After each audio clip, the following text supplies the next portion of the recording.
Bienvenidos al Cuento del Estado, tu ventana semanal para conectar con la realidad política y económica con una perspectiva liberal. Desde el norte y el sur de España somos Íñigo Sagredo y Miguel Enrile, dos ingenieros apasionados por la economía, la política y la libertad, que venimos a explicar por qué no nos queremos el cuento.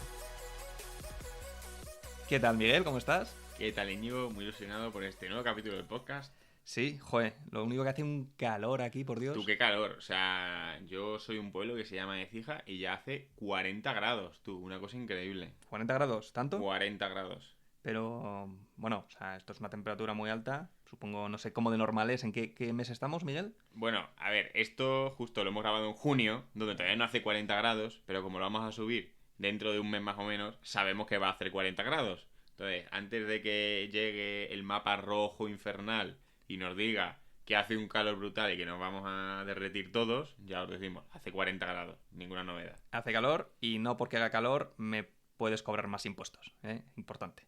Bien, pero bueno, empecemos con el tema de hoy. El tema de hoy es un tema que nos va a traer Miguel y un tema que salió un poco a broma, ¿no? Porque comentamos un poco por el grupo que tenemos del podcast y demás, y es el tema de la declaración de la renta. Cuéntanos, Miguel. La declaración. Bueno, la declaración de la renta, al fin y al cabo, es el final, es el resumen del impuesto a la renta de personas físicas que vas pagando mes a mes. Entonces, quiero empezar por decir que a mí me hace mucha gracia, o incluso me preocupa, cuando la gente hace la declaración y dice, no, a mí me ha salido a pagar, no, a mí me ha salido a devolver. A ver, señores, si trabajas, has pagado muchísimo, o sea, a todo el mundo le ha salido a pagar. Ese es el concepto de cómo vas pagando y a veces pagas un pelín más, pagas un pelín menos, tal, al final de año igual te devuelven 200 euros, 300, 1000. Pero señores, todo el mundo le ha salido a pagar la declaración de la renta en España. Esto es lo que intenta hacer el político para que no te des cuenta, uy, bueno, solo he pagado 100 euros, uy, o solo me han devuelto 200. No, señores, los números están en los miles o decenas de miles pagados por cada trabajador. No en este año me han devuelto 500. No, te han devuelto 500, pero has pagado miles. Eso para empezar. Segundo punto a comentar es, oh, qué bien, me ha salido a devolver. Me ha salido a devolver, tal. Señores, que te salga a devolver la declaración de la renta es malo, no es bueno. Es malo que te salga a devolver. El Estado se esfuerza en que tú pienses que no es así. Entonces, claro, cuando llegas ahí, al final de la declaración, te sale menos tanto. Tal, y luego te hace un ingreso el Estado. Oh, qué bueno es que me devuelve dinero el Estado, que me da dinero. No, señor, no te da dinero. Te ha cobrado de más. Y yo quiero hacer un ejemplo sencillo para que la gente entienda que esto de que te cobren de más y luego te lo devuelvan no es bueno, no es una alegría. Cuando lo hace el Estado parece que está hecho, que todo el mundo está alegre, oh no, me ha salido a devolver, mejor. Pero hay otros ejemplos donde todo el mundo le cabrea. Por ejemplo, te vas de viaje con amigos. Pongamos un ejemplo donde te vas un año de viaje, un año entero, ¿vale? Y la idea, cuando vais pagando las cosas, es que más o menos os vayáis distribuyendo correctamente los pagos. Porque a lo largo de ese año todos vais a necesitar dinero disponible para poder vivir, además de pagar el viaje. Entonces tú imagínate que estás todo el año pagando cenas, pagando comidas, pagando vuelos, pagando piso, y tú te crees que más o menos lo habéis pagado cuadrado. Ahora de repente, llegas al final de año, se termina el viaje y dices, venga, vamos a hacer cuenta. Y ¡zas! Te deben 1000 euros tus amigos, te deben 2000. ¿Eso es bueno? No.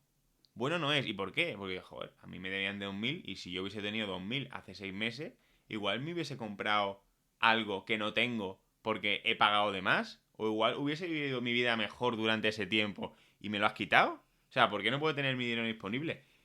Evidentemente, si tú llegas al final del viaje, has pagado tú todo y ahora encima tienes que ir rogándole a tus amigos para que te paguen, ¿sabes? Y persiguiéndole, eso es malo. O sea, eso, la pelota está en el tejado, está en tu tejado de reclamar tus deudas.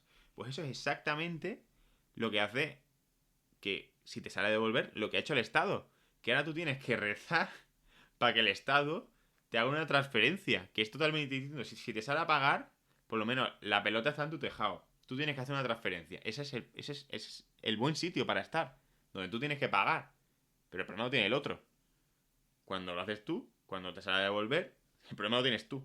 Y ya no solo el sí, bueno, que me tiene que pagar, tiene que estar atento, etcétera, que más o menos uno llega a decir, bueno, pues por lo menos sí, me fío, ¿no? De que el político, bueno, pues me pague en tiempo y forma, aunque seguro que no lo hará siempre, pero bueno, también es el tema de, oye, ese dinero, por Dios, hace 6 meses yo lo podría haber invertido en el SP 500 y haberme llevado un retorno anual o sea, un retorno anual del 10%, pues un retorno a los 6 meses de más o menos un 4 o 5.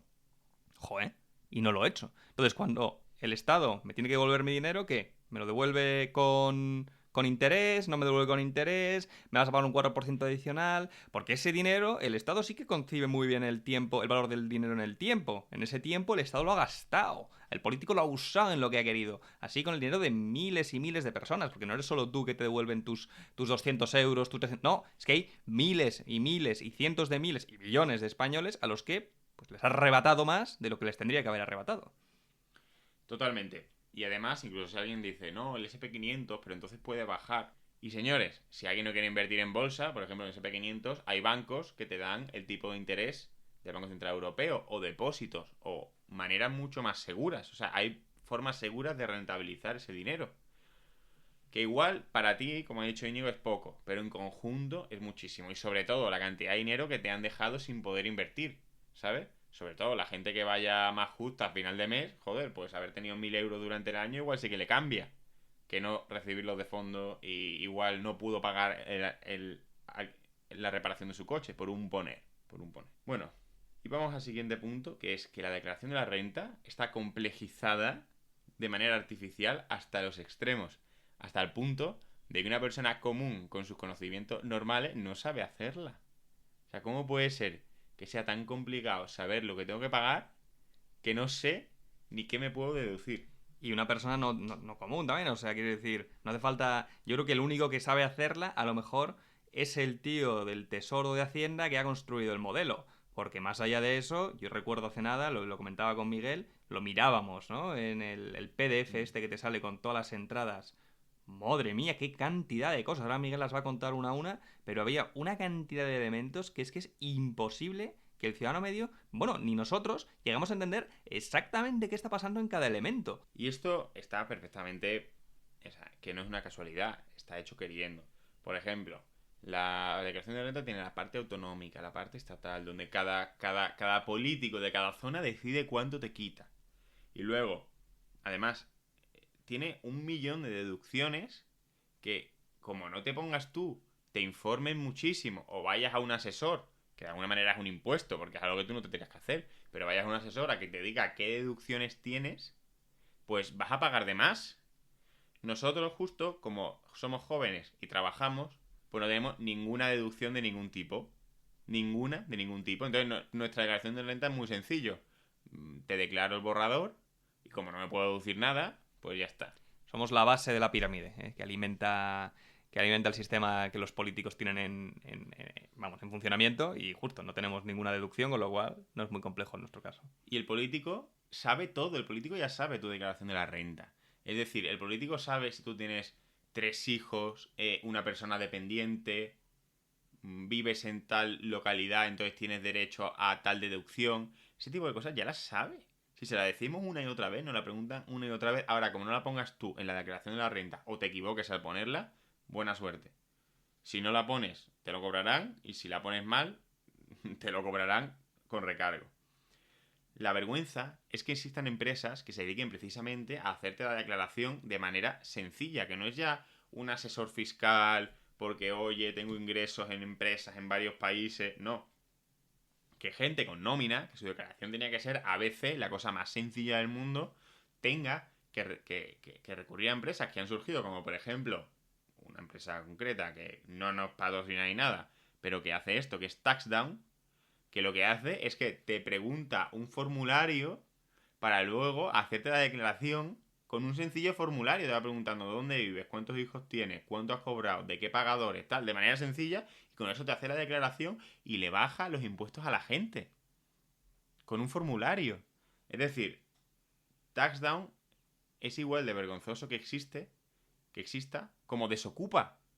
Es algo que tenía que hacer el Estado. Es decir, el Estado ya tenía que ser justo y cobrar a la gente lo que le dice que le va a cobrar. No más como se despisten. O sea, el Estado al final, lo que hemos dicho mil veces, tiene funciones concretas, tasadas, calculadas, garantizar la propiedad, seguridad, defensa, justicia de última instancia. Lo hemos hablado mil veces, todo esto lo sabemos ya. Pero bueno, ya si me vas a robar, por lo menos, joder, que no me hagas contratar una persona para que exactamente me busque. No, móntame un tax down tú, me vas a robar, vale, pues pregúntame qué necesitas para robarme correctamente y ya me robas. Pero no me hagas encima depender de 200 funcionalidades adicionales, ver tu página que es una cosa imposible, 10.000 líneas, 10.000 entradas, impuestos autonómicos, impuestos estatales, que si esta coma del céntimo de no sé qué está bien. ¿Cómo lo voy a saber? No tengo ni la menor idea. Entonces, joder, ya que me robas, pónmelo fácil. Totalmente. Otro punto curioso es que esto del IRPF no lleva toda la vida. Concretamente, en Estados Unidos era inconstitucional. Inconstitucional. O sea, ahora que nosotros con nuestra constitución nos vanagloriamos tanto de si lo pone la constitución ya hay que hacerlo sí o sí, pues eso era inconstitucional. Aquí cuando empezó el IRPF hace no tanto, y esto me lo cuenta mi abuelo sobre mi bisabuelo cuando llegó el IRPF estaba gritando por su casa. ¿Sabes? De esto que atraco es, que me están cobrando porque sí. En la Segunda República era del 2% y ya era un escándalo. La gente estaba diciendo, pero ¿cómo me vas a robar por la cara un 2% de lo que produzco? Pero bueno, o sea, él decía, o sea, yo trabajo, me rompo el lomo y le tengo que dar un trozo. ¿Pero esto qué es? ¿Cómo que sois Dios o qué? Totalmente. Y el IRPF moderno surge más o menos en la década de los 80, que es cuando empezó el estado del bienestar y empezó a crecer. Pues bien, este IRPF moderno ya recauda más del doble de cuando empezó. ¿Cómo? Pues primero, porque lo van subiendo los tramos, porque claro, siempre hay que quitarle dinero a los ricos que terminas pagando tú, porque cuando te sube el tramo de 30.000 euros, pues lo pagas tú. Lo pagas tú que lo estás escuchando. No lo paga Amancio Ortega de sus 700 sociedades por el mundo. Lo pagas tú y ellos lo saben. Dicen que se lo cobran al rico y te lo cobran a ti. Y luego, con la progresividad en frío. Es decir, el dinero cada vez vale menos, pero los tramos son los mismos. Entonces, si antes necesitabas 200 euros para... Bueno, si antes necesitabas 50 euros para hacer la compra, ahora necesitas 100. Pero te cobro los mismos impuestos. Es lo que se menciona muchas veces como, lo que dice Miguel es exactamente verdad, deflactación del IRPF, que aquí en la Comunidad de Madrid se ha medio hecho, tal, el gobierno central para nada lo ha hecho, como sabemos, ha habido inflaciones brutales del 10% en los últimos años. ¿Y el que ha hecho el gobierno? Pues joder, si antes el tramo máximo era 60.000, por ejemplo, o 200, 300.000 o lo que sea, pero vamos a suponer 60.000. Si era 60.000 antes una persona que cobraba un 10% menos, ahora pasa a cobrar ese 10% más, pero no ha aumentado su renta real, es decir, oye, si ha habido inflación del 10%, si yo paso a cobrar un 10% más, mis ingresos reales son los mismos, porque bueno, sí, ahora cobro en vez de 60.000, 66.000, pero eso diferencia no me ayuda a comprar más bienes y servicios, porque ha habido una inflación del 10%. Entonces me aumenta el 10% el salario, aumenta el 10% la inflación, el resultado es el mismo. Bueno, pues lo que tendrían que hacer con los impuestos es deflactar. ¿Qué es deflactar? Que ahora el tramo máximo no sea 60.000 euros y a partir de ahí pagas un 40%, me lo invento, sino que pasa a ser 66.000. Porque si no, al que le has aumentado el sueldo, realmente no ha visto su sueldo aumentado en términos reales.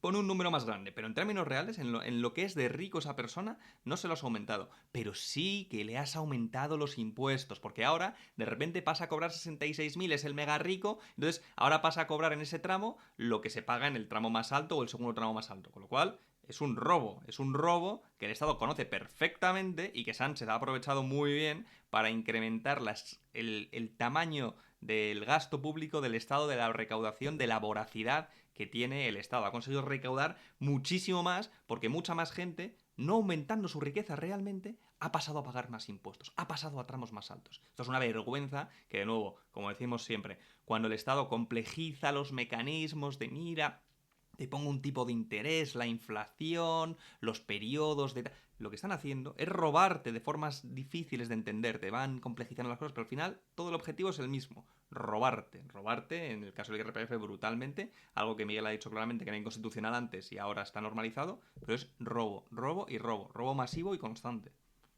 ¿Y cómo se deja de robar? Con la abolición total del IRPF. Eso es hacia lo que tenemos que ir, evidentemente unido a un gasto público mucho menor. Pero abolir el IRPF porque es una estafa.